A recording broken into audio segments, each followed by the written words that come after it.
नमस्कार, आप सभी का स्वागत न्यूज नाइट पर। आपके साथ मैं हूं मुकुल शर्मा। न्यूज नाइट में आज खासतौर से बात करेंगे पश्चिम एशिया में घमासान के बीच आखिरकार भारत में इस तरह की अफवाहें क्यों उड़ने लगी कि यहां पर तेल और गैस की दिक्कत होने वाली है, जबकि ऐसा है नहीं। भारत के पास मजबूत ऊर्जा सुरक्षा है और उसकी पूरी सच्चाई जो है वो आज आपको हम यहाँ बताएंगे न्यूज नाइट में भी। इसके साथ साथ बात करेंगे देश में किस तरीके से जो विकास है उसको रफ्तार मिलती नजर आ रही है, नई ऊंचाइयों पर वो जा रहा है।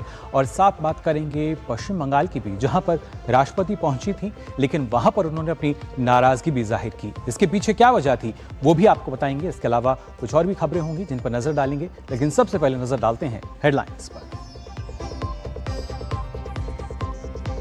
कोटा बूंदी ग्रीनफील्ड एयरपोर्ट का शिलान्यास, प्रधानमंत्री ने कहा पूरे क्षेत्र के विकास को मिलेगी नई गति। ओम बिरला की तारीफ करते हुए बिना नाम लिए पीएम ने राहुल गांधी पर साधा निशाना, कहा अहंकारी उत्पाती छात्रों को भी संभाल लेते हैं स्पीकर।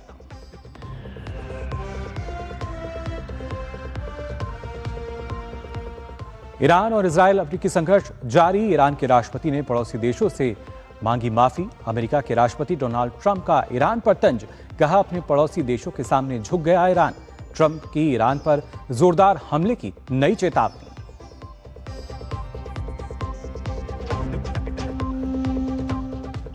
वैश्विक तनाव के बीच भारत की ऊर्जा सुरक्षा मजबूत, देश के पास 250 मिलियन बैरल से अधिक कच्चे तेल और रिफाइंड पेट्रोलियम उत्पादों का है भंडार, किसी भी संकट के लिए देश तैयार।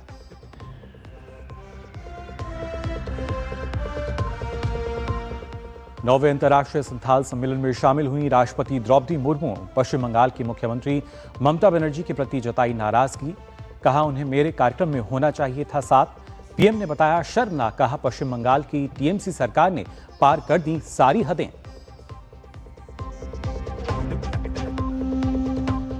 नेपाल में आम चुनाव की मतगणना जारी, नेपाल में बालिन शाह की सरकार बननी तय। पीएम मोदी ने सफल और शांतिपूर्ण चुनाव कराने पर दी बधाई।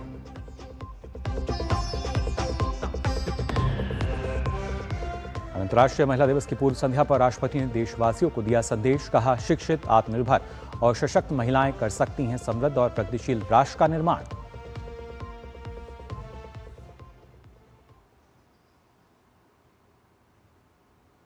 और न्यूज नाइट में आइए सबसे पहले बात कर लेते हैं राजस्थान की, जहां बूंदी के तालेड़ा में कोटा बूंदी ग्रीनफील्ड एयरपोर्ट के लिए भूमि पूजन एवं शिलान्यास समारोह का आयोजन किया गया।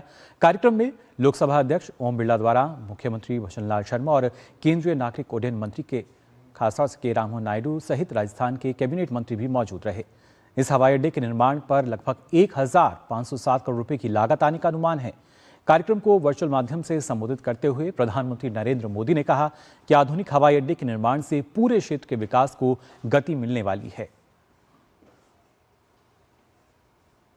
कोटा का एयरपोर्ट केवल एक सपना बनकर नहीं रहेगा, बल्कि उसे साकार करके दिखाया जाएगा। आज मुझे प्रसन्नता है कि वो क्षण आ गया है जब कोटा एयरपोर्ट के निर्माण का काम शुरू होने जा रहा है। अब तक कोटा के लोगों को जयपुर या जोधपुर जाकर फ्लाइट पकड़नी पड़ती थी। इसमें काफी समय भी लगता था और असुविधा भी होती थी। अब यह स्थिति बदलने जा रही है। जब यह एयरपोर्ट शुरू होगा तो कोटा समेत आसपास के पूरे इलाका में यात्रा भी आसान होगी और व्यापार भी तेजी से बढ़ेगा। तो यात्रा के साथ व्यापार में भी जो सुगमता है इसके जरिए आ सकेगी, जिसका जिक्र किया प्रधानमंत्री ने। और खासतौर से कोटा की अगर बात की जाए तो लोकसभा अध्यक्ष ओम बिरला का वो संसदीय क्षेत्र भी है। प्रधानमंत्री नरेंद्र मोदी ने सदन के संचालन में उनके कौशल की सराहना की। उन्होंने कहा कि सभी सदस्य सदन के मुखिया के रूप में उनका सम्मान करते हैं। पीएम मोदी ने बिना नाम लिए सदन में हुड़दंग करने वाले सदस्य की भी खिंचाई की। ये शायद शिक्षा की नगरी से आने का प्रभाव है कि वो लोकसभा अध्यक्ष के तौर पर भी एक अच्छे मुखिया की तरह सबको साथ लेकर के चलने की भूमिका में रहते हैं। और सदन में जितने भी हमारे माननीय सांसदगण हैं, उनको वो अच्छे से संभाल लेते हैं। उनकी भावनाओं को, उनके आग्रहों को बहुत ही आदर करते हैं। और एक ऐसे स्पीकर महोदय हैं जो सांसदों का सर्वाधिक सम्मान करने का स्वभाव रखते हैं। और कभी-कभी कुछ बड़े घरानों के अहंकारी, उत्पाती अगर कोई छात्र आ भी जाते हैं, वो अपना हुड़दंग करने की आदत तो छोड़ते नहीं है, तो भी वो सदन के मुखिया की तरह सबको संभालते हैं, किसी को भी अपमानित नहीं करते, सबके कड़वे बोल भी झेल लेते हैं। तो देखा आपने किस तरीके से प्रधानमंत्री ने न सिर्फ ओम बिरला की तारीफ भी की, बल्कि खासतौर से अगर देखा जाए कई ऐसे सांसद और खासतौर से कांग्रेस की अगर बात की जाए, उन पर उनके सांसदों पर निशाना साधते हुए भी नजर आए। अब आइए आगे बढ़ते हैं, बात कर लेते हैं खासतौर से पश्चिम एशिया के घमासान को लेकर। और वहीं खाड़ी देशों की अगर बात की जाए तो यहाँ पर जारी युद्ध का आज 8वां दिन है। 8वें दिन भी यहाँ तनाव अपने चरम पर नजर आता है। वहीं इस बड़े टकराव के बीच एक बड़ा अपडेट भी ये सामने आया है। दरअसल ईरानी राष्ट्रपति मसूद पेजेश्कियान ने सरकारी टेलीविजन पर प्रसारित एक पूर्व रिकॉर्डेड संबोधन में कहा कि हम क्षेत्रीय देशों पर ईरानी हमले के लिए माफी मांगते हैं, साथ ही आगे ईरान ऐसे हमले नहीं करेगा। साथ ही उन्होंने संकेत दिया कि ये हमले सैन्य अधिकारियों के बीच सूचनाओं के गलत संचार के कारण हुए थे। वहीं दूसरी तरफ ईरानी राष्ट्रपति ने अमेरिका को चिताते हुए कहा कि अमेरिका द्वारा बिना शर्त आत्मसमर्पण की मांग ऐसा ख्वाब है जिसे उन्हें अपने साथ ले जाना चाहिए। और ईरान ने आज जैसे ही सहयोगी देशों पर प्रहार ना करने की बात कही, तो दूसरी ओर अमेरिकी राष्ट्रपति डोनाल्ड ट्रंप ने social media platform truth social पर कहा, ईरान जो बुरी तरह हार रहा है, उसने अपने मध्य पूर्वी पड़ोसियों से माफी मांगते हुए आत्मसमर्पण कर दिया है और वादा किया है कि वह अब उन पर गोलीबारी नहीं करेगा। यह वादा अमेरिका और इजराइल के लगातार हमलों के कारण ही किया गया है। वे मध्य पूर्व पर कब्जा करके शासन करना चाहते थे। हजारों वर्षों में पहली बार है कि ईरान अपने पड़ोसी मध्य पूर्वी देशों से हारा है। उन्होंने कहा कि ईरान अब मध्य पूर्व का दबंग नहीं रहा, बल्कि मध्य पूर्व का हारा हुआ है और कई दशकों तक ऐसा ही रहेगा जब तक कि वह आत्मसमर्पण नहीं कर देता या अधिक संभावना है पूरी तरह से ध्वस्त नहीं हो जाता। आज ईरान पर बहुत बड़ा प्रहार किया जाएगा। तो एक तरीके से अगर देखा जाए, ट्रंप की दो टूक हमने यहां देखी, एक चेतावनी जो है ईरान को देते हुए नजर आए। लेकिन इस बीच अगर देखा जाए, दुनिया भर में तेल बाजार में अस्थिरता और पश्चिम एशिया में बढ़ते तनाव के बीच भारत की ऊर्जा सुरक्षा को लेकर कई तरह के सवाल उठाए जा रहे हैं। लेकिन भारत के पास पर्याप्त ऊर्जा भंडार, विविध आपूर्ति स्रोत और मजबूत रिफाइनिंग क्षमता मौजूद है। भारत के पास फिलहाल इतना स्टॉक है कि किसी भी अल्पकालिक वैश्विक संकट का असर आम उपभोक्ताओं तक नहीं पहुंचेगा। आइए देखते हैं और जानकारी इस खास रिपोर्ट में।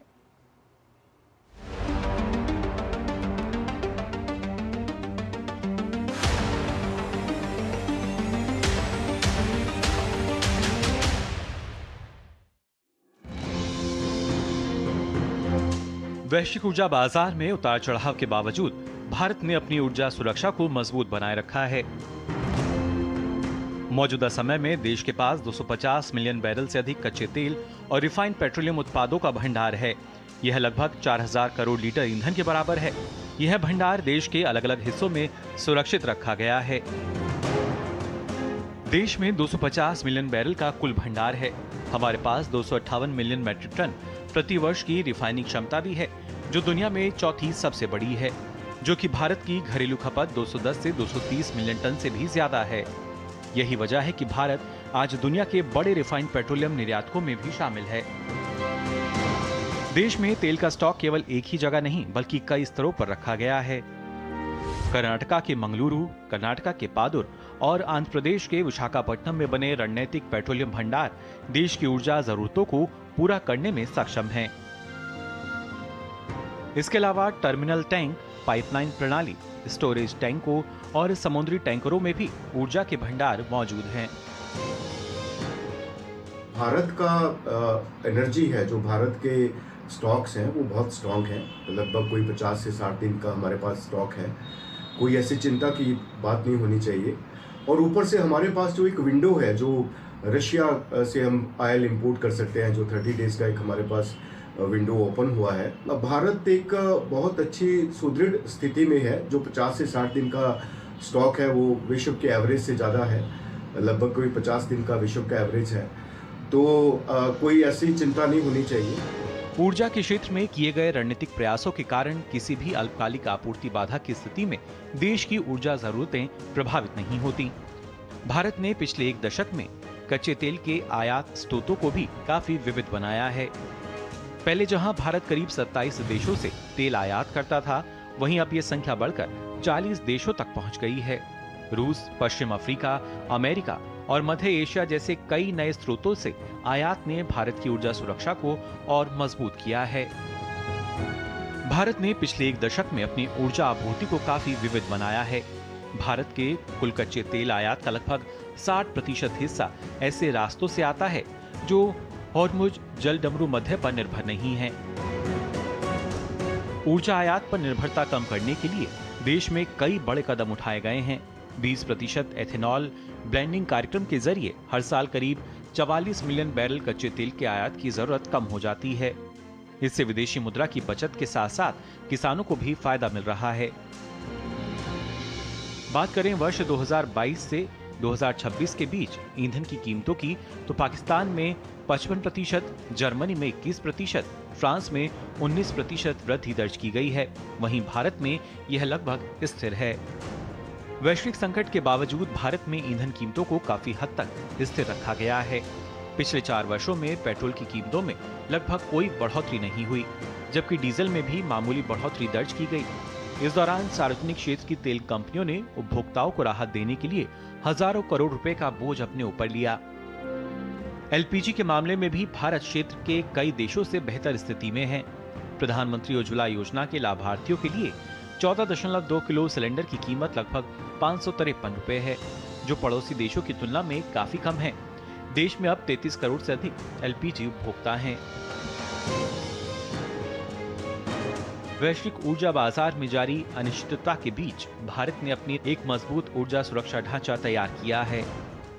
वैश्विक ऊर्जा बाजार में जारी उथल-पुथल के बीच भारत ने अपनी रणनीतिक ऊर्जा भंडारण क्षमता को मजबूत किया है, जिससे इसकी कीमतें स्थिर हैं और इसकी देश में कोई कमी नहीं है। कैमरामैन विमलेश कुमार के साथ पंकज तिवारी, डीडी न्यूज। तो मजबूत ऊर्जा भंडार जो है वो हमारे देश में उपलब्ध है, जिसमें कोई भी ना घबराने की बात है ना परेशानी की बात है, और इस पर भी आगे हम चर्चा भी करेंगे। लेकिन फिलहाल यहां रुक रहे हैं एक छोटे से ब्रेक के लिए, जल्द लौटते हैं। सिप सिप जीरा सिप जीरा सिप MDH का जलजीरा जीरा सिप जीरा सिप जीरा सिप प्यास बुझाए ठंडक लाए सबको भाए जीरा सिप MDH का जलजीरा जीरा सिप जीरा सिप असली रिफ्रेशिंग, असली स्वाद, असली मजा। वाह, गाय तुम्हारी माता है ना? तो पशुहार के नाम पर जहर क्यों खिलाता है? अनसंड हटा, दिल से खिला, सिर्फ कपिला, देश का नंबर 1 पशु आहार। मेरी पसंद, मेरी पसंद, मेरी पसंद, मेरी पसंद, हमारी पसंद, हम सबकी पसंद। मजबूत देश का मजबूत सरिया हो गया स्टील। जरा सी हंसी दुलार जरा सा the taste of India, जरा सी अनबन प्यार जरा सा the taste of India, यही तो अमूल है स्वाद इंडिया का, यही तो अमूल है taste of India, taste of India। इच्छाओं की कोई उम्र नहीं होती, आज हो या कल आंखों में हरदम चमकती, कल भी रहे आज के ठाट, ना हो टेंशन रिटायरमेंट के बाद, हाँ करनी है तैयारी NPS जरूरी है। हर जीत की शुरुआत होती है छोटे छोटे कदमों से, और हर छोटी तैयारी बदल सकती है पूरा नतीजा, क्योंकि मैदान हो या जिंदगी, छोटी से छोटी तैयारी ही देती है प्रोटेक्शन। और प्रोटेक्शन ही देता है भरोसा। जैसे LIC की बीमा लक्ष्मी, एक खास प्लान सिर्फ महिलाओं के लिए, जहां छोटी बचत दे बड़ी सुरक्षा, ताकि जिंदगी के हर मैदान में आप रहे हर पल के लिए रेडी। LIC बीमा लक्ष्मी, रखे हर पल के लिए रेडी। ट्रिंग ट्रिंग। हेलो, मैं तुम्हारे पापा के बचपन का दोस्त चतुर चाचा। प्रणाम चाचा जी। उनसे बेटे 5,000 लिए थे, अभी तुम्हें ट्रांसफर किया है बेटे, पर गलती से 50 चले गए। पेमेंट मैसेज चेक कर लो बेटे और बाकी 45 मुझे लौटा दो। आपका मैसेज बाद में, पहले अपना बैंक अकाउंट चेक कर लो। मूर्ख ना हूँ मैं। शाबाश। UPI कहता है कोई नकली पेमेंट का मैसेज भेजकर पैसे वापस मांगे तो उसे कहो मैं मूर्ख नहीं।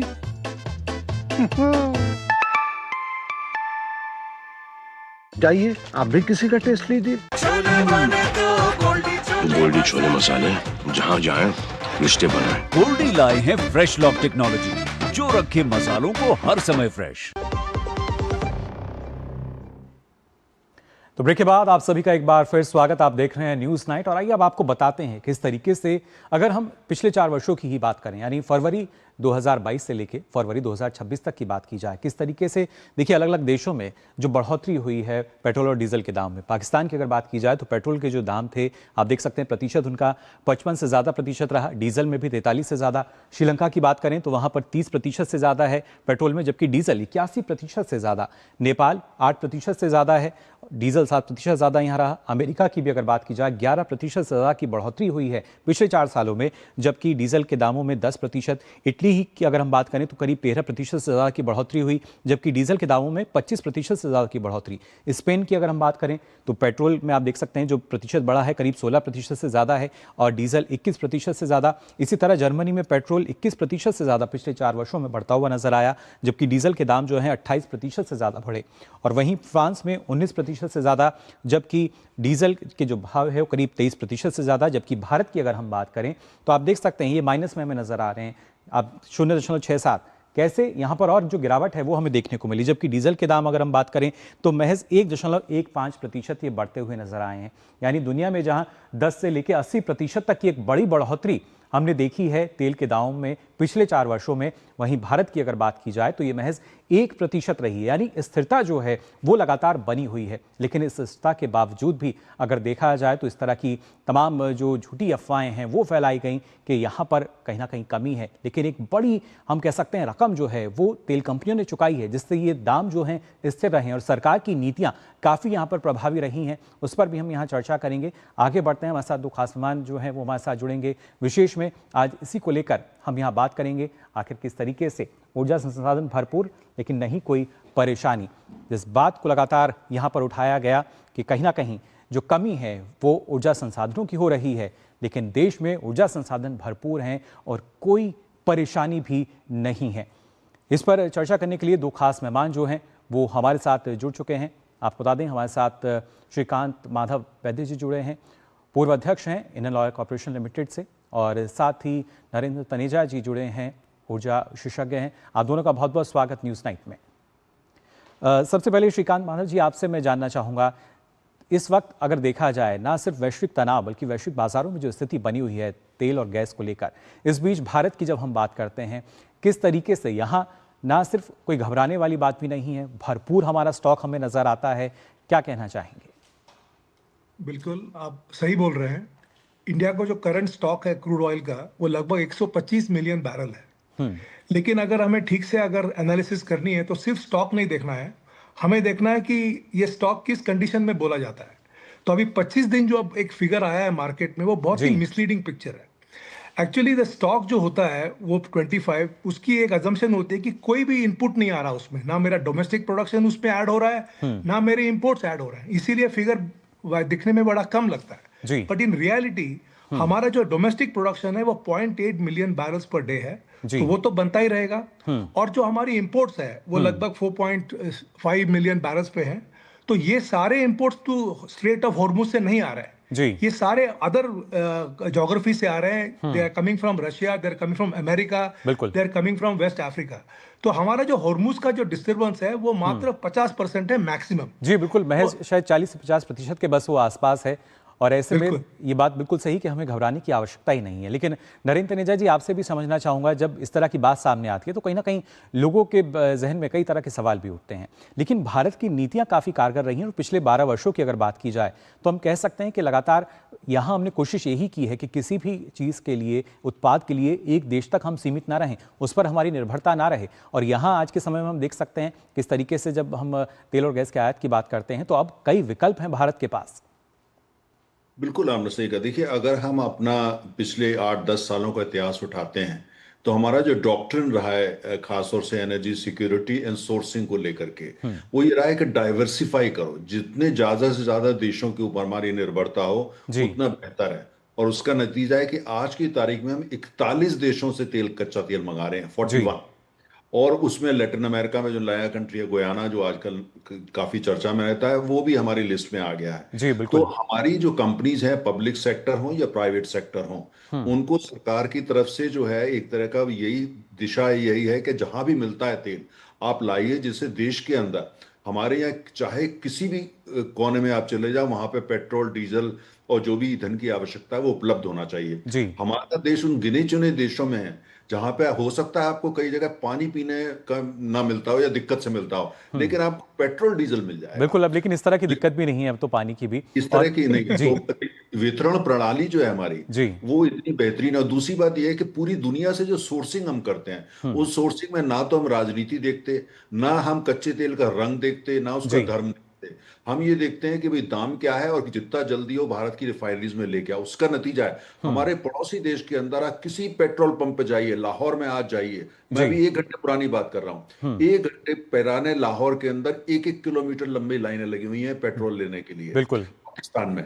तो और दूसरी तरफ भारत में आप जाइए, कतई किसी तरह की, चाहे वो एलपीजी हो या पेट्रोल हो या डीजल हो या टर्बाइन फ्यूल हो, कोई नहीं, क्योंकि नीति रही इस बात की। और दूसरी ये रखिए, जो भारत की साख है पूरे विश्व में, जो हमारी मित्रता है तमाम देशों से, हमने जो वो मित्रता जो है वो भी सब लोग समझ। दूसरी बात बहुत अहम समझने की आपके दर्शकों की, आज है दुनिया के अंदर जो भी इंक्रीमेंटल ग्रोथ हो रही है कच्चे तेल की डिमांड में, उसको भारत ड्राइव कर रहा है। बिल्कुल। में वो बड़े बड़े तेल के उत्पादक है, वो जानते हैं कि भारत से अगर वो अच्छे संबंध नहीं रखते हैं तो उनका भविष्य अच्छा नहीं है। आज हर निर्यातक, तेल का निर्यातक और उत्पादक भारत से अच्छे संबंध बनाना चाहता है, क्योंकि भारत फ्यूचर है। और गवर्नमेंट की जो नीतियां हैं वो इस तरीके की हैं कि देश में किसी तरह की किल्लत ना हो, ऊर्जा सुरक्षा पे अव्वल काम हो रहा है। और जो देश का उपभोक्ता है, गरीब से गरीब, छोटा से छोटा गांव में रहता है, तो इसके उसको वो उपलब्ध हो। इसी का नतीजा है कि इस स्टेट ऑफ हॉर्मुज में जो हो रहा है वो भी ज्यादा लंबा समय चलने वाला नहीं है, बड़ी जल्द। और उसका ज्यादा असर भी हम तो नहीं कह रहे हैं कि भारत पर उसका कुछ असर भी पड़ता हुआ नजर आ रहा है। खासतौर से श्रीकांत जी, अगर देखा जाए, क्योंकि जैसा आपने बताया कि हम जो प्रोड्यूस कर रहे हैं उसमें खासतौर से एथेनॉल की अगर बात की जाए, उसकी जो ब्लेंडिंग लगातार हम कर रहे हैं, उसके जरिए भी हम मान सकते हैं काफी, ना सिर्फ हमारे पास जो स्टॉक है वो बढ़ता है, बल्कि इसके जरिए भी विदेशी मुद्रा की जो बचत है वो भी दूसरी तरफ हमें हो रही है। बिल्कुल, आपने ठीक कहा। जैसे हम 20% इथेनॉल ब्लेंड कर रहे हैं पेट्रोल में, उससे हमारी क्रूड की आयात भी कम हो रही है और उससे पर्यावरण को भी फायदा हो रहा है। और जो हमारे किसान भाई है, जिनको हम लोग अभी ऊर्जादाता भी बोल रहे हैं, उनको उनकी एडिशनल इनकम भी हो रही है। तो ये एक एक्चुअली एक ऐसा इनिशिएटिव है बायोफ्यूल्स का जो सारे 3 बॉक्सेस टिक कर रहा है कि sustainability, reducing the crude input and of course helping the farmers. जी बिल्कुल। और खासतौर से नरेंद्र जी, ऐसे में हमने देखा सरकार की जो नीतियां रही हैं उसमें एक फोकस ये भी रहा कि कैसे जो दूसरे स्रोत हैं ऊर्जा के, उसकी तरफ हमारा फोकस होना चाहिए। अभी ऊर्जादाता यानी किसानों की बात की यहाँ पर श्रीकांत जी ने, लेकिन इसके अलावा रिन्यूएबल एनर्जी की अगर बात की जाए, वहाँ हमने देखा सरकार की जो योजना है वो काफ़ी कारगर रही। और शायद इसीलिए कि भविष्य में किसी भी तरह की परेशानी जो है, चुनौती जो है, वो भारत के सामने ना आए ऊर्जा क्षेत्र में। नहीं, बिल्कुल आपने सही कहा। देखिए, हमारी जो नीति ये रही है कि एक तरफ तो आयात जो है जहां जरूरी है वो करा जाएगा, और तेल का आयात आने वाले समय में बढ़ेगा क्योंकि हमारी अर्थव्यवस्था तेजी से बढ़ रही है। लेकिन साथ साथ अगर आप भारत का रिन्यूएबल एनर्जी का आज वो देख करके देखते हैं, कोई ऐसा विकसित देश भी नहीं है जिसमें रिन्यूएबल एनर्जी में और खासतौर से सौर ऊर्जा में उसने इतनी प्रगति करी हो। आज अगर आप कोई भी ग्राफ उठा करके देखते हैं, रिन्यूएबल एनर्जी में जो हम काम कर रहे हैं, हम एक तरीके से वर्ल्ड लीडर बन चुके हैं। और इंटरनेशनल सोलर अलायंस के माध्यम से हम लीड भी कर रहे हैं। लेकिन साथ आवश्यक बात यह है कि हमारा जो रिन्यूएबल एनर्जी है उसका जो अर्थशास्त्र है वो दुनिया में सबसे बेहतरीन है। कम से कम कीमत पे हम रिन्यूएबल एनर्जी इंडिया में जनरेट कर रहे हैं। एक नया इकोनॉमिक्स और इकोनॉमिक मॉडल रिन्यूएबल एनर्जी का भारत ने आज पूरे विश्व के सामने पेश किया है। जी बिल्कुल, विश्व के सामने लगातार नई मिसाल भारत पेश कर रहा है। और खासतौर से श्रीकांत जी, अगर देखा जाए, अभी हमने दर्शकों को भी बताया कि पिछले 4 वर्षों में अगर देखा जाए किस तरीके से पेट्रोल और डीजल के दामों में इजाफा हुआ है दूसरे देशों में, पाकिस्तान की बात करें, श्रीलंका की बात की जाए, नेपाल, अमेरिका, स्पेन, तमाम वो देश, जर्मनी, फ्रांस उसमें शामिल हैं, किस तरीके से वहाँ एक बड़ी बढ़ोतरी दिखाई देती है। लेकिन अपने आप में ये काफ़ी चुनौतीपूर्ण है कि हमारे यहाँ पिछले 4 वर्षों में जो यहाँ पर तेल के दाम हैं वो स्थिर नज़र आते हैं। इसका वजह है क्योंकि मैं ही तब इंचार्ज था, इंडियन ऑयल चेयरमैन था मैं, तो मुझे ये पता है कि उस टाइम में भारत सरकार ने जो एक्साइज ड्यूटी है वो कट कर दी थी। और वो एक्साइज ड्यूटी कट करने के कारण जो एक कॉमन मैन पे जो बोझ पड़ने वाला था इंक्रीज, बिकॉज क्रूड ऑयल की दामें तो बढ़ गई थी, उसमें कोई शक नहीं था, बट जो डायरेक्टली हमें कस्टमर को पास ऑन नहीं किया, हमने एक्साइज ड्यूटी कम करी भारत सरकार ने, उसके वजह से जो शॉक कॉमन मैन पे जाना था वो नहीं हुआ। और कुछ amount of shock was also taken up by the oil companies. और हमने लेकिन पूरे कॉमन मैन को हमने प्रोटेक्ट किया, बिकॉज अगर कीमतें बढ़ जाती तो इन्फ्लेशन भी बढ़ जाता। तो ये हमें रोकना था, एक फ्यूल के तरह से इन्फ्लेशन नहीं बढ़ना था, इसीलिए हमने कोई भी शॉक भारत सरकार ने कॉमन मैन पे नहीं पहुंचाया। जो आपके अभी जो ग्राफ दिखाया था उसमें बहुत ही क्लियर था वो। जी बिल्कुल, तो कहीं ना कहीं जो ऑयल कंपनी है उन्होंने उस बोझ को सहा। और खासतौर से नरेंद्र जी, ना सिर्फ ये बोझ बल्कि प्रयास यहाँ पर यही रहे हैं आम जनता तक, आम उपभोक्ता तक किस तरीके से हम सुविधाएं पहुँचा सकें, समस्याएं उन तक ना पहुँचे, अगर कोई समस्या भी है तो पहले उसका समाधान ढूंढ लिया जाए। और भारत एक बड़े ही नीतिगत रास्ते को अख्तियार करता हुआ नजर आता है। पिछले 1 दशक की भी अगर बात की जाए, 10 से 12 वर्षों में ये हमने देखा है, हर एक क्षेत्र में इस तरह की जो चुनौतियाँ हैं उनसे कैसे हम निकल सकते हैं, और कहीं ना कहीं वहाँ पर भारत की कूटनीति जो है वो भी हमें नजर आई है। बिल्कुल, देखिए मैं आपको 2 उदाहरण देता हूँ। अगर आप भारत में देखिए, आप 10 साल पहले देखिए भारत, एक आम भारतीय की रसोई, और आज आप उठा करके देख लीजिए। आज से 10 साल पहले भारत में तमाम ऐसी रसोइयां थी जहां पे गृहिणी जो है इसलिए बीमार हो जाती थी कि प्रदूषण बहुत होता था। बिल्कुल। और उनको लगता था जिनके घर में एलपीजी सिलेंडर है वो तो बड़े भाग्यशाली या धनाढ़ लोग होते होंगे। आज नतीजा क्या है, घर घर आपको जो है वो रसोई दिखती है, जिससे उनका स्वास्थ्य अच्छा हुआ है, परिवार की संस्कृति बदली है, परिवार का रहन सहन बदला है, और उनके यहाँ नहीं। वो दूसरी तरफ आप देखिए बिजली, तमाम घरों के अंदर पहले बिजली नहीं थी, आज जो बिजली हर गांव में, हर घर में बिजली पहुंची है। एलईडी रिवॉल्यूशन, जो एलईडी आया है उससे लोगों का जो बिजली का बिल है वो काफी कम हुआ है, और हर लिहाज से फायदा। तो ये जो देखिए क्या होता है, अगर आप एनर्जी लैंडस्केप उठा करके देखते हैं, जो पिछले 10 साल के अंदर, चाहे बिजली का उत्पादन हो, चाहे आप रिन्यूएबल एनर्जी ले लीजिए, चाहे आप इथेनॉल को ले लीजिए, सरकार ने वो काम करे हैं, कुल नीतियां वो काम करी है, जिसमें कंपनियों ने भी बहुत बेहतरीन रोल प्ले करा है उसके अंदर, कि आगे इम्प्लीमेंट तो कंपनियां ही करती हैं। तो इतना बेहतरीन काम हुआ है। तो मुझे लगता है आज अगर वर्ल्ड में आप जाते हैं और इस बारे में बातचीत करते हैं, तो आप ये देखते हैं एनर्जी सिक्योरिटी के हिसाब से देख लें, खासतौर से आम आदमी की एनर्जी सिक्योरिटी, जो सरकार आम आदमी की ऊर्जा सुरक्षा पर काम किया है पूरी दुनिया में, वो एक मिसाल है। ये कोई मैं राजनीतिक बात नहीं कर रहा, ये आज हकीकत ये आप पाकिस्तान के लोगों से जाके पूछे, और वो कह रहे हैं, पाकिस्तान के लोग आज ये सवाल उठा रहे हैं कि वहां तेल की कीमत पिछले 4 दिनों में लगातार बढ़ रही है, पेट्रोल की बढ़ रही है, डीजल की बढ़ रही है। वो कहते हैं अगर ऐसी बात है तो भारत में क्यों नहीं बढ़ रही। ये आम आदमी पाकिस्तान में ये सवाल पूछ रहा है आज। जी बिल्कुल। और लेकिन यहाँ भारत में अगर बात की जाए, दामों में स्थिरता जो है वो लगातार बनी हुई है, उसके पीछे की वजह जो है वो भी हमने दर्शकों को बताई। और ख़ासतौर से अगर देखा जाए यहाँ पर, क्योंकि सरकार की नीतियाँ तो अच्छी रही हैं, लेकिन इसके साथ साथ श्रीकांत जी, जब जब हम देखते हैं कि दामों में बढ़ोतरी नज़र आती है, सरकार का प्रयास नज़र आया, आपने बताया किस तरीके से महंगाई को नियंत्रित करना भी एक कहीं ना कहीं लक्ष्य रहता है और उसमें इनकी बड़ी भूमिका रहती है।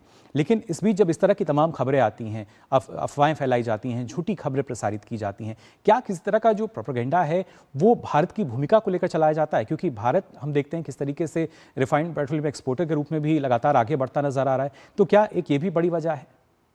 बिल्कुल, क्योंकि आज भारत जिस मुकाम पे है, हम 2 ट्रांजिशन की तरफ बढ़ रहे हैं। एक तो एनर्जी ट्रांजिशन हो रहा है, और दूसरा हम ट्रांजिशन कर रहे हैं from emerging economy to a developed economy. तो ये दोनों ट्रांजिशन के लिए बहुत ही जरूरी है कि एक पॉजिटिव सिग्नल चला जाए मार्केट में अबाउट इंडिया।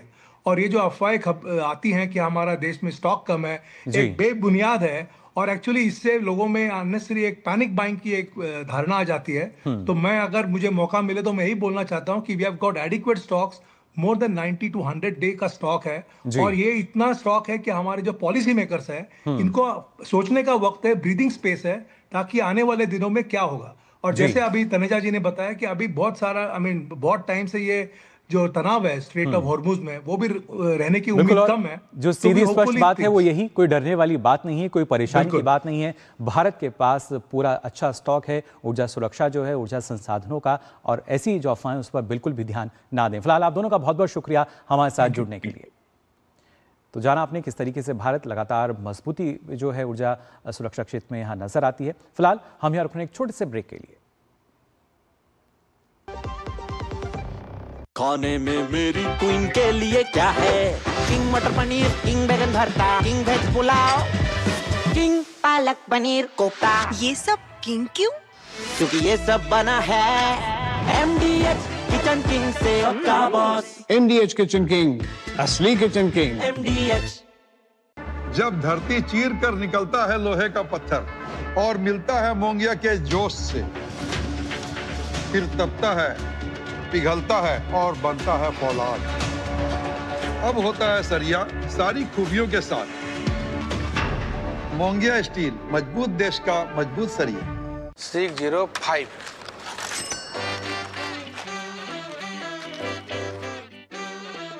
बदलो बदलो, आदत बदलो।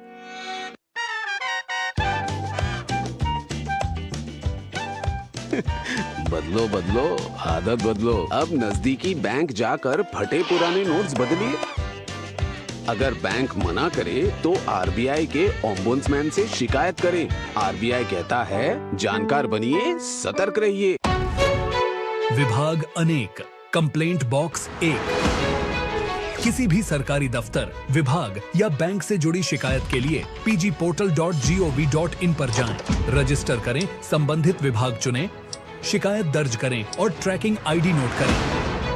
SMS या ईमेल पर एक्नॉलेजमेंट पाएं और शिकायत का जवाब सीधे मंत्रालय से प्राप्त करें। अब तक 1 करोड़ 12 लाख से अधिक भारतीयों ने भरोसा जताया।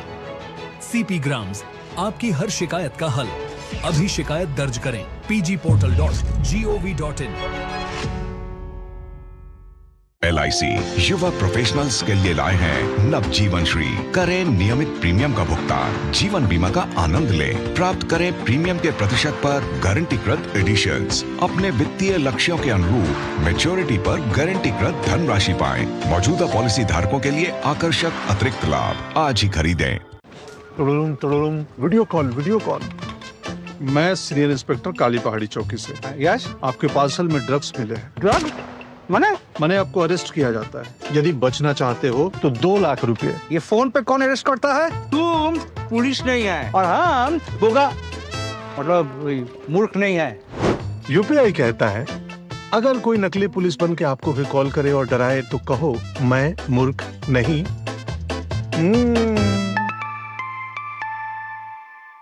जाइए, आप भी किसी का टेस्ट लीजिए। गोल्डी छोले मसाले, जहाँ जाएं रिश्ते बनाएं। गोल्डी लाए हैं फ्रेश लॉक टेक्नोलॉजी, जो रखे मसालों को हर समय फ्रेश। ब्रेक के बाद आप सभी का एक बार फिर स्वागत न्यूज नाइट में। आइए खबरों में आगे बढ़ते हैं। आपको बता दें, राष्ट्रपति द्रौपदी मुर्मू पश्चिम बंगाल के दार्जिलिंग में आयोजित 9वें अंतर्राष्ट्रीय संथाल सम्मेलन में शामिल हुई, जहां उन्होंने संथाल समुदाय के गौरवशाली इतिहास और परंपराओं का जिक्र किया। इस दौरान राष्ट्रपति ने कहा कि संथाल समाज ने हमेशा मातृभूमि को सर्वोपरि रखा है और उनकी संस्कृति देश की अमूल्य धरोहर है। राष्ट्रपति ने संथाली भाषा को संविधान की 8वीं अनुसूची में शामिल किए जाने को ऐतिहासिक फैसला बताते हुए अटल जी का भी जिक्र किया। हालांकि कार्यक्रम में राज्य की मुख्यमंत्री ममता बनर्जी की गैर मौजूदगी और कार्यक्रम की व्यवस्था को लेकर राष्ट्रपति ने अपनी नाराजगी भी जाहिर की। राष्ट्रपति द्रौपदी मुर्मू पश्चिम बंगाल के दार्जिलिंग में आयोजित 9वें अंतर्राष्ट्रीय संथाल सम्मेलन में शामिल हुई। इस मौके पर राष्ट्रपति ने संथाल समुदाय के गौरवमय इतिहास का जिक्र करते हुए कहा कि संथाल समुदाय के लोगों ने मातृभूमि को हमेशा सर्वोपरि रखा। हालांकि कुछ लोग राजनीतिक लाभ के लिए संथाल समुदाय के विकास को रोकना चाहते हैं। कोई चाहते नहीं कि संथाल एकजुट हो, कोई चाहते नहीं संथाल आगे बढ़े, कोई चाहते नहीं कि संथाल शिक्षित हो, कोई चाहते नहीं कि संथाल मजबूत हो। संथाल ये देश के लिए अपनी जिंदगी को निछावर किए हैं। राष्ट्रपति ने कहा कि भारतीय इतिहास में वर्ष 2003 हमेशा याद रखा जाएगा। इसी वर्ष अटल बिहारी वाजपेयी की सरकार ने संथाली भाषा को संविधान की 8वीं अनुसूची में शामिल किया था। संथाली भाषा को संविधान में यह सम्मान मिलने से पूरा समुदाय गौरवान्वित हुआ। राष्ट्रपति ने संथाल समाज के इतिहास और परंपराओं पर प्रकाश डाला और इस दौरान संथाल समुदाय के लोगों से बातचीत भी की। लोग अपने बीच राष्ट्रपति को पाकर बेहद उत्साहित नजर आए। आज सिलीगुड़ी में 9वें अंतर्राष्ट्रीय संताल कॉन्फ्रेंस का आयोजन किया गया। इस कॉन्फ्रेंस में महामहिम राष्ट्रपति द्रौपदी मुर्मू ने शिरकत की और सबसे महत्वपूर्ण बात उन्होंने कही कि मैं भी इस समाज में जन्मी हूं और इस बात से मुझे गर्व है। हम लोग बहुत खुशी है कि हमारे इन्विटेशन को मान्यता दिए और यहाँ आके हम लोग को शुभेच्छा जताए। हम भी आशा करते थे कि एक बार अगर मिल जाए फेस टू फेस अच्छा होता, और आज मिल गया। हम बहुत खुश हैं और हम लोग का जितना भी संताल कास्ट है सब खुश है। संथाल सम्मेलन में शामिल होने के बाद राष्ट्रपति द्रौपदी मुर्मू विधाननगर संथाल समाज के पूजा स्थल यानी जाहिर थान पहुंची। इस दौरान राष्ट्रपति ने प्रशासन और ममता सरकार पर सवाल खड़े करते हुए कहा कि इस कार्यक्रम में मुख्यमंत्री को भी आना चाहिए था, लेकिन वो नहीं आई। राष्ट्रपति मुर्मू ने ममता बनर्जी को अपनी छोटी बहन बताते हुए कहा कि शायद उन्हें मुझसे कोई नाराजगी होगी। जनरली देखा जाए तो प्रेसिडेंट आते हैं तो चीफ मिनिस्टर भी आना चाहिए, मंत्री भी आना चाहिए, लेकिन चीफ मिनिस्टर मैडम भी आए नहीं। ममता दीदी मेरे बहन भी है, छोटे बहन है, पता नहीं मुझे कोई गुस्सा किए होंगे इसीलिए वहां जाके प्रोग्राम करा। कोई बात नहीं, कोई गिला नहीं, कोई शिकवा नहीं। इस दौरान राष्ट्रपति ने साल का पेड़ लगाया।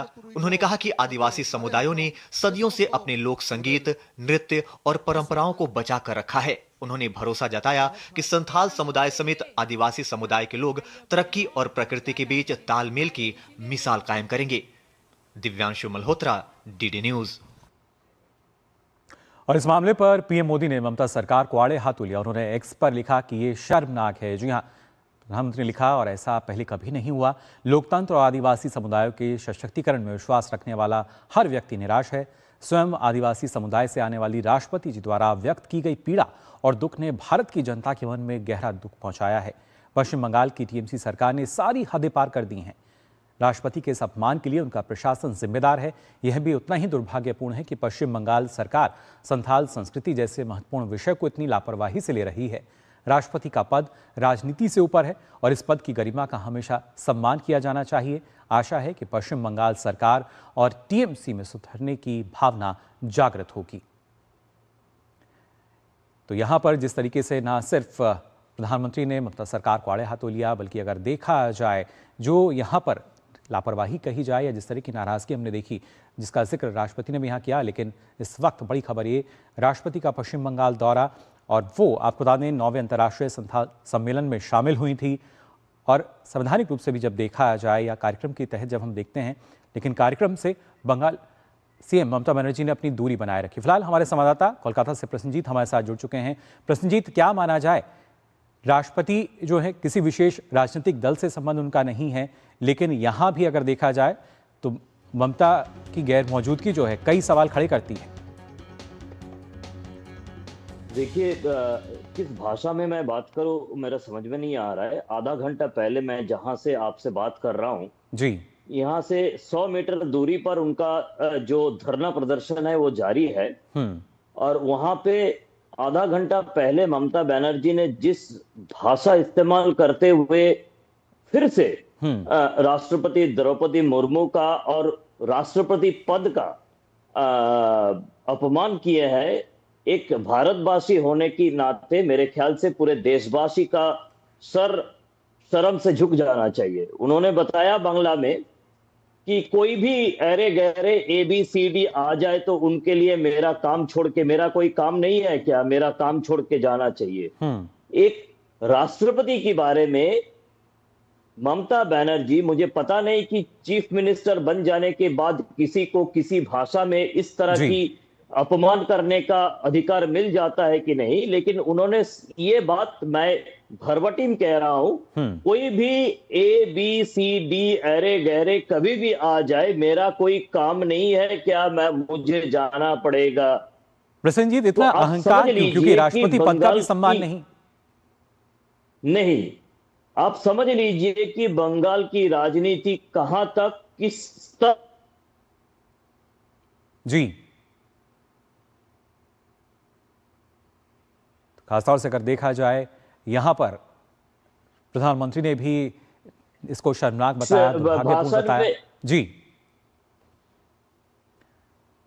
बिल्कुल प्रसन्नजीत, अगर देखा जाए जिस तरीके से ये मामला सामने आया है, कहीं ना कहीं हर किसी के लिए काफ़ी निराशा, बल्कि जिस तरीके से प्रधानमंत्री ने इसका जिक्र किया कि उम्मीद है कि शायद वहाँ कुछ सुधार हो पाए, लेकिन अगर दूसरी तरफ अगर देखा जाए वहाँ ये उम्मीद भी नज़र नहीं आती है। तो एक तरफ हम देख पाते हैं किस तरीके से जो ममता बनर्जी हैं वो कार्यक्रम से दूरी बनाए रखती हैं, पहुँचती नहीं हैं, और जिस तरीके से जिस भाषा का इस्तेमाल वो करती हैं, लेकिन वहीं दूसरी तरफ अगर देखा जाए पश्चिम बंगाल, जहाँ पर हमने देखा जो आगामी विधानसभा चुनाव से पहले किस तरह की सियासत जो है वो यहाँ नज़र आ रही है, क्योंकि लगातार इस तरह के घटनाक्रम यहाँ नज़र आते हैं।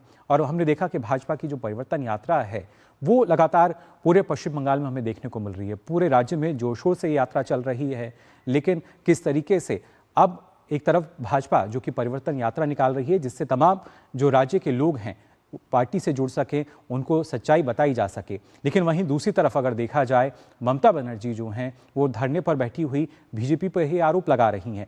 लेकिन अब कहीं ना कहीं जो मामला है और ज़्यादा तूल पकड़ता नजर आएगा। लेकिन ऐसे में अगर देखा जाए ना सिर्फ इस परिवर्तन यात्रा के जरिए जो राजनीतिक बदलाव की उम्मीद की जा रही है उसकी कोशिश तो काफ़ी सफल होती है, लेकिन इस अभियान को अगर देखा जाए, इसके समापन पर 14 मार्च को पीएम मोदी कोलकाता के ब्रिगेड मैदान में बड़ी जनसभा को संबोधित करेंगे। लेकिन दूसरी तरफ मतदाता सूची को लेकर ममता बनर्जी जो धरने पर बैठी हैं और भाजपा पर लगातार आरोप लगा रही हैं, वो कहीं ना कहीं खुद अब सवालों के कटघरे में खड़ी होती हुई नजर आ रही हैं।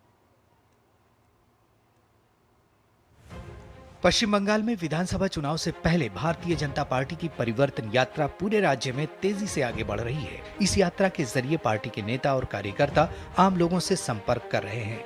इस अभियान का उद्देश्य बंगाल में राजनीतिक बदलाव और विकास की नई दिशा के लिए व्यापक जनसमर्थन जुटाना है। परिवर्तन यात्रा के समापन के बाद 14 मार्च को प्रधानमंत्री नरेंद्र मोदी कोलकाता के ब्रिगेड मैदान में जनसभा को संबोधित करेंगे, जिसकी तैयारियों के तहत शनिवार को भाजपा नेताओं ने ब्रिगेड मैदान में भूमि पूजन किया। राज्य में भाजपा की परिवर्तन यात्रा को लेकर लोगों में जबरदस्त उत्साह है।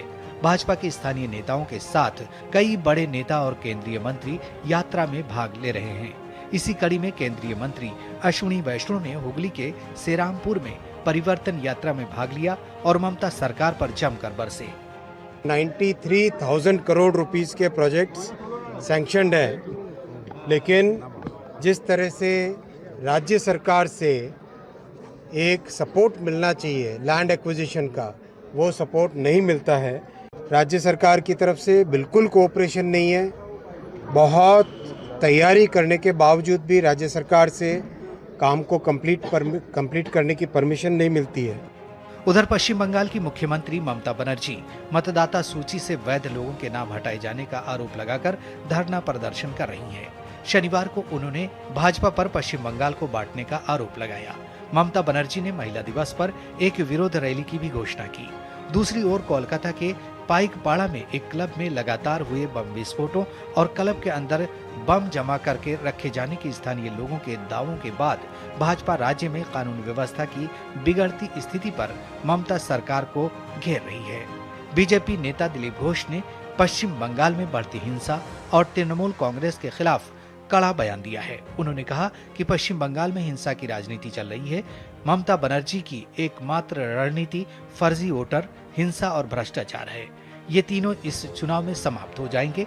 यही वजह है कि ममता दीदी हमारे परिवर्तन यात्रा को रोकने के लिए हमें डराने और धमकाने की कोशिश कर रही हैं। बंगाल में जो हिंसा की राजनीति है ना, ममता का वही रेसिपी है। एक फर्जी वोटर और हिंसा और भ्रष्टाचार, ये तीनों बंद होने वाला है इस बार इलेक्शन में। तो इसलिए डरा करके हमारा परिवर्तन यात्रा रोकने का प्रयास कर रहे हैं। वहीं मुख्य चुनाव आयुक्त गणेश कुमार को लेकर तृणमूल कांग्रेस के वरिष्ठ सांसद कल्याण बनर्जी की विवादित और भड़काऊ टिप्पणी को लेकर भी भाजपा हमलावर है। टीएमसी का मतलब बन चुका है टोटल माफिया कल्चर, और ये कहते हैं संविधान संविधान, पर है ये नफरत के भाईजान, धमकी के भाईजान। ये पहली बार नहीं है कि संवैधानिक पद पर आसीन किसी व्यक्ति को इस प्रकार की धमकी टीएमसी के लोग दे रहे हैं। बीएलओ से लेकर इलेक्शन कमिश्नर तक को धमकी देने का काम किया है। पश्चिम बंगाल में जारी एसआईआर की प्रक्रिया में सुप्रीम कोर्ट के आदेश के बाद अब उड़ीसा और झारखंड के 200 न्यायिक अधिकारी भी जुड़ रहे हैं। 2 दिवसीय प्रशिक्षण कार्यक्रम के बाद ये अधिकारी तार्किक विसंगतियों को दूर करने के लिए कोलकाता हाईकोर्ट के न्यायिक अधिकारियों के साथ सोमवार से बंगाल के अलग अलग जिलों में काम करेंगे। इस तरह न्यायिक प्रक्रिया में शामिल न्यायिक अधिकारियों की कुल संख्या बढ़कर 732 हो जाएगी। वहीं मुख्य चुनाव आयुक्त ज्ञानेश कुमार की अध्यक्षता में चुनाव आयोग की पूर्ण पीठ 8 मार्च को कोलकाता पहुंचेगी और अगले 2 दिनों में न्यायिक प्रक्रिया के साथ साथ आगामी विधानसभा चुनाव की तैयारियों की समीक्षा करेगी। ब्यूरो इनपुट के साथ सौरभ दत्ता की रिपोर्ट, डीडी न्यूज।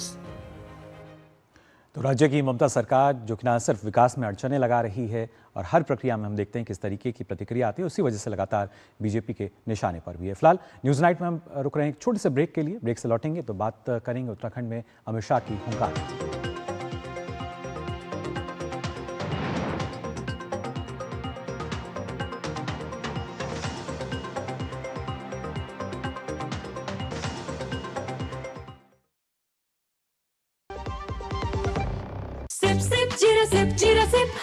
MDS का जलजीरा जीरा सिप प्यास बुझाए ठंडक लाए सबको भाई जीरा सिप। MDS का जलजीरा जीरा सिप असली रिफ्रेशिंग, असली स्वाद, असली मजा। MDH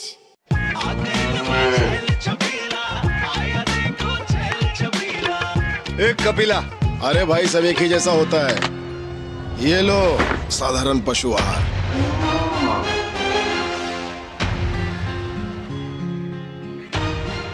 इस देश की हर माँ, बच्चे, बूढ़े, जवान, खिलाड़ी, डॉक्टर, इंजीनियर, सबको गाय भैंस की दूध की शक्ति पर भरोसा है। पर जब इन पशुओं को कपिला पशु आहार मिलेगा तभी तो दूध सिर्फ ज्यादा ही नहीं, शक्ति से भरपूर भी होगा।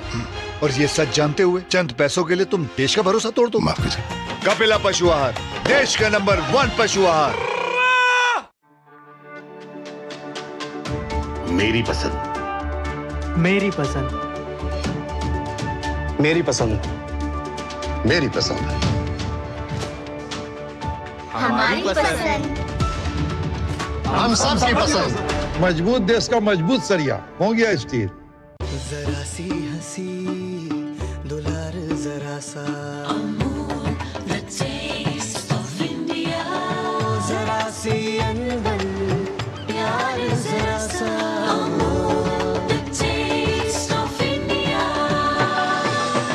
यही तो अमूल है स्वाद इंडिया का, यही तो अमूल है taste of India. Forex trading अभी एक ट्रेड में 6 ए अक्का। प्रसिद्ध, पहले सेफ्टी वरना क्लीन बोल्ड। अनऑथराइज प्लेटफॉर्म पे फॉरेक्स ट्रेडिंग यानी नुकसान, धोखाधड़ी और कानूनी कार्रवाई का डर। मतलब नुकसान की हैट्रिक। इसीलिए आरबीआई वेबसाइट पर जाएं, ऑथराइज्ड लिस्ट जांचें। आरबीआई कहता है जानकार बनिए, सतर्क रहिए। ट्रिंग ट्रिंग। हेलो, मैं तुम्हारे पापा के बचपन का दोस्त चतुर चाचा। प्रणाम चाचा जी। उनसे बेटे 5,000 लिए थे, अभी अभी तुम्हें ट्रांसफर किया है बेटे, पर गलती से 50 चले गए। पेमेंट मैसेज चेक कर लो बेटे और बाकी 45 मुझे लौटा दो। आपका मैसेज बाद में, पहले अपना बैंक अकाउंट चेक कर लो। अरे मूर्ख ना हूं मैं। शाबाश। यूपीआई कहता है कोई नकली पेमेंट का मैसेज भेजकर पैसे वापस मांगे तो उसे कहो मैं मूर्ख नहीं।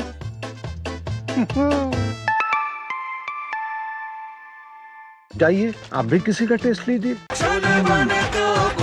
गोल्डी छोले मसाले, जहाँ जाए रिश्ते बनाए। गोल्डी लाए हैं फ्रेश लॉक टेक्नोलॉजी, जो रखे मसालों को हर समय फ्रेश। ब्रेक के बाद आप सभी का एक बार फिर स्वागत। आप देख रहे हैं न्यूज़ नाइट। आइए खबरों में आगे बढ़ते हैं। केंद्रीय गृह मंत्री अमित शाह ने हरिद्वार में उत्तराखंड की धामी सरकार के 4 साल पूरे होने पर आयोजित कार्यक्रम में हिस्सा लिया। कार्यक्रम में पुलिस आरक्षियों को नियुक्ति प्रमाण पत्र दिए गए। इस दौरान गृह मंत्री अमित शाह ने सीएए के तहत पाकिस्तानी हिंदुओं को नागरिकता प्रमाण पत्र भी दिए। कार्यक्रम में अपने संबोधन में उन्होंने कहा कि हिंदू, सिख, बौद्ध और जैन शरणार्थी भी इस देश के नागरिक हैं। पाकिस्तान और अफगानिस्तान से आए हुए लगभग 200 लोगों को नागरिकता दी गई। मुझे बरोबर याद है भाइयों बहनों, जब मैं सीएए का कानून लेकर आया था तब एक कांग्रेस, सपा, बसपा, ममता, डीएमके सारे के सारे लोग संसद में हो हल्ला करे थे। मैं आज फिर से कहना चाहता हूं, इस देश पर हमारे जो हिंदू शरणार्थी बांग्लादेश, पाकिस्तान, अफगानिस्तान से आए हैं, सिख शरणार्थी आए हैं, बौद्ध शरणार्थी आए हैं, जैन शरणार्थी आए हैं, इस देश पर उनका इतना ही अधिकार है जितना नरेंद्र मोदी जी का अधिकार है। वो हमारे देश के नागरिक हैं। और फिलहाल यहां रुक रहे हैं एक और छोटे से ब्रेक के लिए। हमें पता है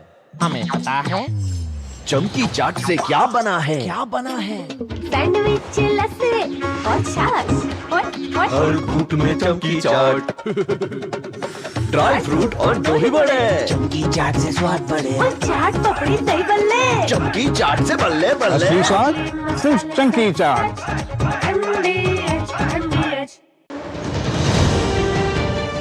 तेज हो रही है दिल्ली की रफ्तार। प्रधानमंत्री श्री नरेंद्र मोदी जी के नेतृत्व में दिल्ली को मिल रही है 33,500 करोड़ रुपए की सौगात। इस महिला दिवस पर दिल्ली के हजारों सरकारी कर्मचारियों को मिलेंगे फ्लैट्स। मेट्रो की पिंक और मैजेंटा लाइन का हो रहा है विस्तार और मेट्रो के फेज 5A के 3 नए कॉरिडोर का भी हो रहा है शिलान्यास।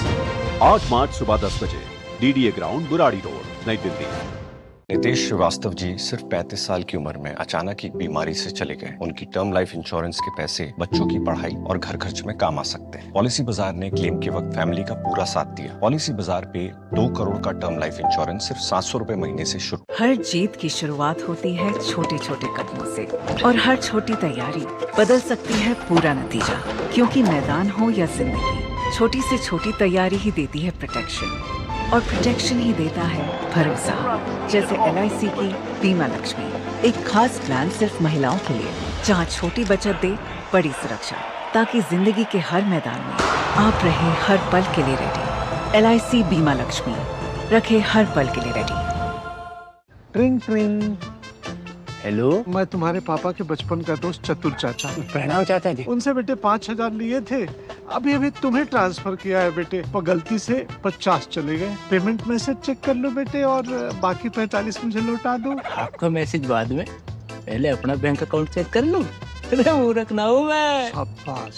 UPI कहता है कोई नकली पेमेंट का मैसेज भेजकर पैसे वापस मांगे तो उसे कहो मैं मूर्ख नहीं।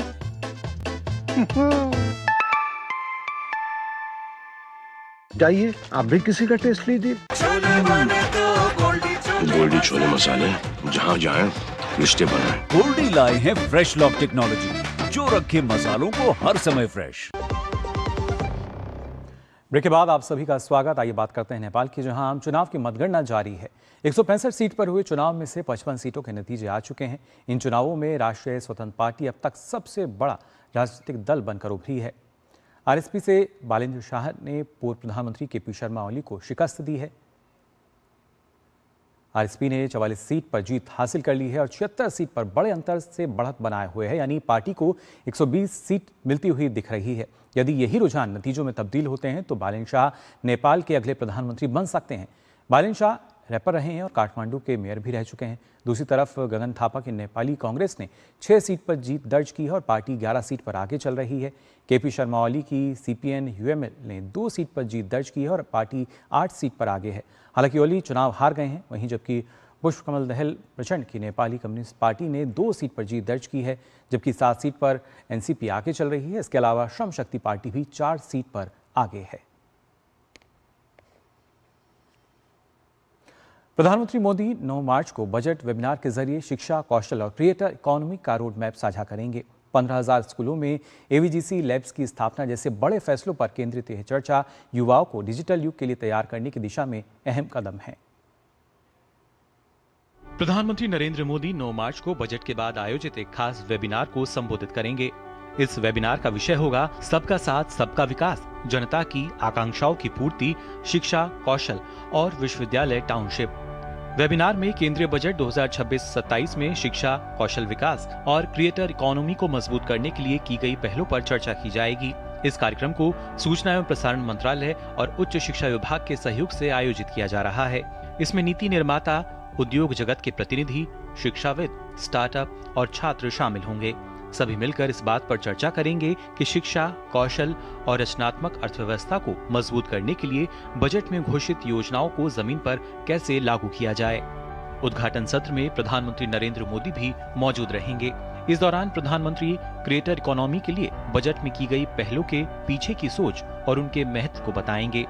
सूचना एवं प्रसारण मंत्रालय की ओर से स्कूलों और कॉलेजों में AVGC कंटेंट क्रिएटर लैब्स विषय पर एक ब्रेकआउट सत्र भी आयोजित किया जाएगा।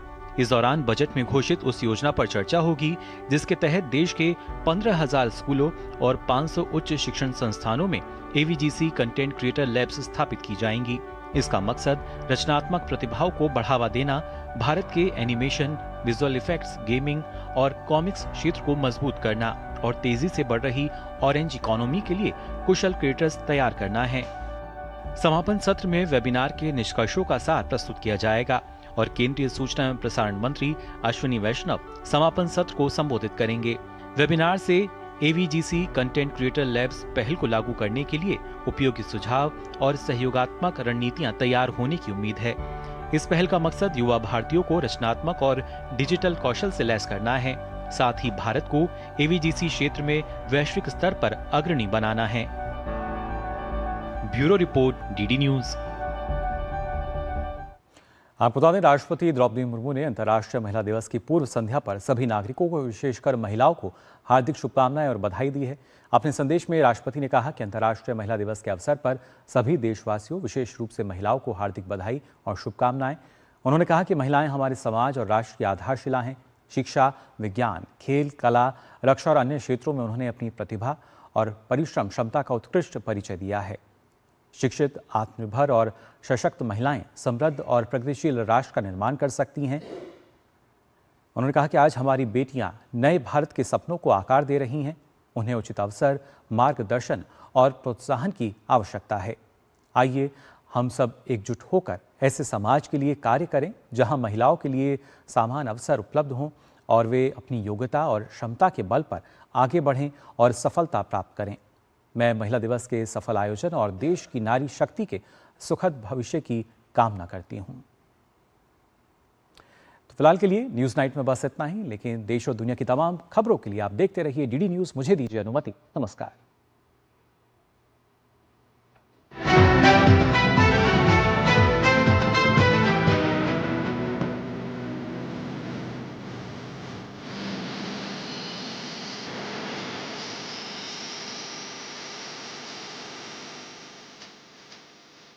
न्यूज नाइट के